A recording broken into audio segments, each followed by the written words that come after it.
how did you come into voicing Sandy in the first place? Oddly enough, my whole life has been a series of accidental, fantastic moments.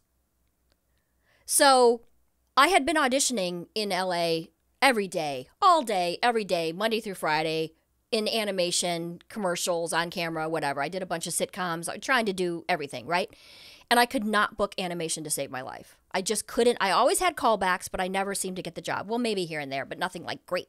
Was that the goal for you, an animated show? The goal for me was employment in general. The basic goal for me was make a living.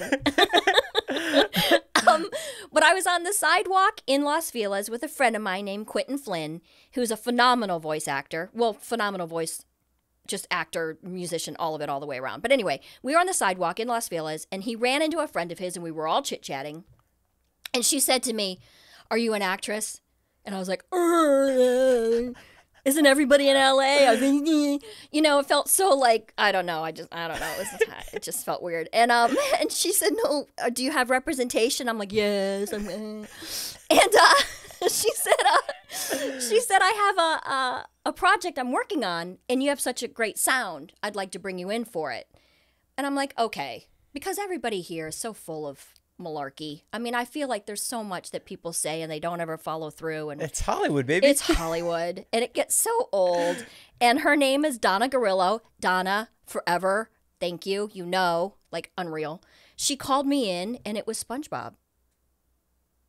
What was your first interpretation of that? Well, like, because you don't have the whole show, you just have your character. So I didn't really, I mean, to me, it was just a cool squirrel. So awesome. You know, I didn't have context for it. And then I went through a couple of callbacks and met the creator, and blew my mind, you know, because he's amazing.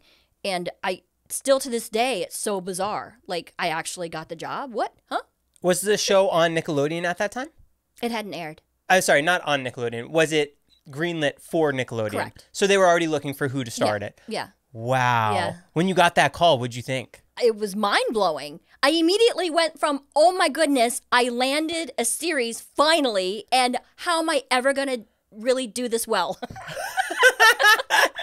So back in 1999, did they hire you for one pilot and then there were months and then you got the season, or was it we're doing the season right away? We're doing the season right away. They had already done the pilot, so it was already greenlit, so they already knew, and Sandy wasn't in that very first 11 minutes. She was in the second one, Tea at the Tree Dome. So yeah, it was already going. But so, oh my God, I sound so neurotic, which I am. It's okay. But so the first like 3 years, I was on what's called a day player contract, which means every week they have the choice to use you or get rid of you. There's no guarantee that. So every week for like the first 3 years, I was like, am I gonna get fired? Oh, so Sandy wasn't a main character yet? She was, but it doesn't mean they have to keep me. But why would they change? I guess sometimes they do change out the voice. They do. Oh, that's nuts. They do. So then after 3 years, you got the contract. Right. Right. Wow. Right. Wow. Right. Wow. And I remember being at a party once. I was at a party once, and the creator, he's such a sweetheart. He came up to me and in all my neuroses, he was like, well, something like, you know, you're doing a great job or whatever. I was like, oh, thank goodness, I've been so worried you're going to fire me. And he goes, I can do that. I said, oh. That's so funny.